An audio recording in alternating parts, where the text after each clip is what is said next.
ಕೆಲವೊಮ್ಮೆ ಹೀಗಾಗುತ್ತೆ, ಎಲ್ರೂ ನಮಗಿಂತ ಮುಂದೆ ಸಾಕ್ತಾ ಇದ್ದಾರೆ, ನಾವು ಮಾತ್ರ ಜೀವನದಲ್ಲಿ ಹಿಂದೆ ಇದ್ದೇವೆ ಅನ್ನುವ ಭಾವನೆ ಬರುತ್ತೆ. ಇದೇ ರೀತಿ ಒಂದು ಚಿಕ್ಕ ಆಮೆ ಪ್ರತಿದಿನ ಹೀಗೆಯೇ ಭಾವಿಸಿ ದುಃಖ ಅನುಭವಿಸ್ತಾ ಇತ್ತು. ಅದು ಪ್ರತಿನಿತ್ಯ ತ್ವರಿತವಾಗಿ ಓಡುತ್ತಿರುವ ಮೊಲಗಳನ್ನ ನೋಡ್ತಾ ಇತ್ತು, ತುಂಬಾ ದೂರ ಸಾಗುವ ಜಿಂಕೆಗಳನ್ನ ನೋಡ್ತಾ ಇತ್ತು. ಎಲ್ರೂ ವೇಗವಾಗಿ ಮುಂದೆ ಸಾಕ್ತಾ ಇದ್ದಾರೆ, ತಾನು ಮಾತ್ರ ಮಂದವಾಗಿ ನಿಧಾನವಾಗಿ ಸಾಗುತ್ತಿದ್ದೇನೆ ಅಂತ ಬೇಸರ ಪಡ್ತಾ ಕಣ್ಣೀರು ಹಾಕ್ತಾ ಇತ್ತು. ಒಂದು ದಿನ ಆ ಆಮೆ ತೀರದಲ್ಲಿ ಕುಳಿತು ಓವರ್ ಥಿಂಕಿಂಗ್ ಮಾಡ್ತಾ ಅಳ್ತಾ ಇತ್ತು. ನದಿಯಲ್ಲಿ ಸ್ನಾನ ಮಾಡ್ತಾ ಹಾಯಾಗಿದ್ದ ಹಂಸ ಆಮೆಯನ್ನ ನೋಡಿ ಕೇಳಿತು, ಯಾಕೆ ಅಳ್ತಾ ಇದ್ಯಾ, ಏನಾಯ್ತು ಅಂತ.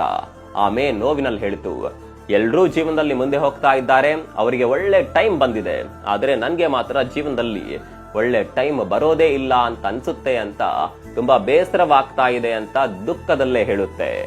ಆಗ ಹಂಸ ನಗುತ್ತಾ ಹೇಳುತ್ತಂತೆ, ಎಲ್ರೂ ತಮ್ಮ ಸಮಯದಲ್ಲಿ ಮುಂದೆ ಹೋಗ್ತಾ ಇದ್ದಾರೆ, ನೀನು ಕೂಡ ನಿನ್ನದೇ ಸಮಯದಲ್ಲಿ ಸಾಗುತ್ತಿದ್ದೀಯಾ, ನಿಧಾನವಾಗಿ ಆದ್ರೂ ನೀನು ಗುರಿ ತಲುಪ್ತೀಯಾ.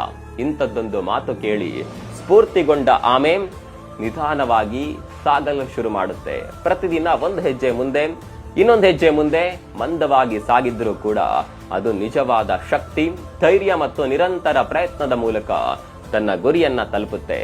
ಈ ಕಥೆಯ ಅರ್ಥ ಇಷ್ಟೇ, ಹೆಚ್ಚು ಬೇಗ ಹೋಗುವವರನ್ನ ನೋಡಿ ಕಳವಳ ಪಡಬೇಡಿ, ನಿಮ್ಮ ಸಾಮರ್ಥ್ಯಕ್ಕೆ ತಕ್ಕಷ್ಟು ವೇಗದಲ್ಲಿ ಹೋಗಿ ನೀವು ಕೂಡ ಗುರಿ ಮುಟ್ಟೋದಕ್ಕೆ ಸಾಧ್ಯವಿದೆ.